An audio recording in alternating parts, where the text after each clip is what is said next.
Hi నమస్తే, నేను మీ రాబుల్ Bhaskar educate. చాలామంది ఒక ప్రశ్న అడుగుతా ఉంటారు, సార్ నేను ఒక సివిల్ కేసు వేసిన, ఒక క్రిమినల్ కేసు వేసిన, సంవత్సరాల కొద్దీ ఆ జడ్జి ఆ కోర్టు నా కేసుని మరి ట్రయల్ చేస్తలేదు, విచారణ చేస్తలేదు, కేసు నడపడం లేదు.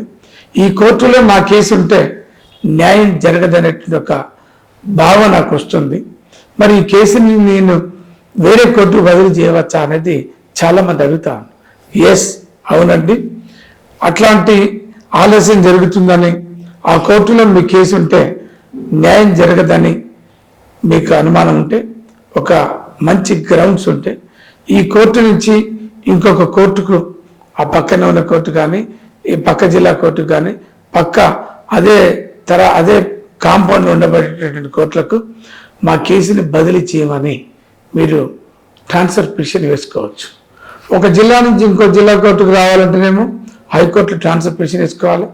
ఒక డివిజన్ నుంచి ఇంకో డివిజన్కి రావాలన్నా, ఒకే జిల్లాలో ఒక కోర్టు నుంచి ఇంకో కోర్టుకు రావాలన్నప్పుడు మీరు జిల్లా కోర్టులో ఒక ట్రాన్స్ఫర్ పిటిషన్ వేయండి. సరి అయినటువంటి కారణాలు ఉంటే ఖచ్చితంగా మీ యొక్క కేసుని మీకు ఏ కోర్టుకు పోవాలనుకుంటారో ఆ కోర్టుకు ట్రాన్స్ఫర్ చేయడానికి ఒక అవకాశం ఉంది. స్పీడీ జస్టిస్ ప్రొవైడ్ చేయటం అనేది కూడా, పొందటం అనేది కూడా చట్ట ప్రకారం హక్కు.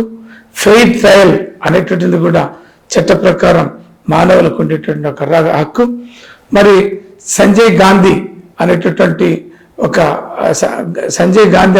వర్సెస్ రాణి అనేటువంటి ఒక కేసులో, ఒక జడ్జిమెంట్లో ఈ రకమైనటువంటి ఒక తీర్పుని ఇవ్వటం అనేది జరిగింది. Thank you.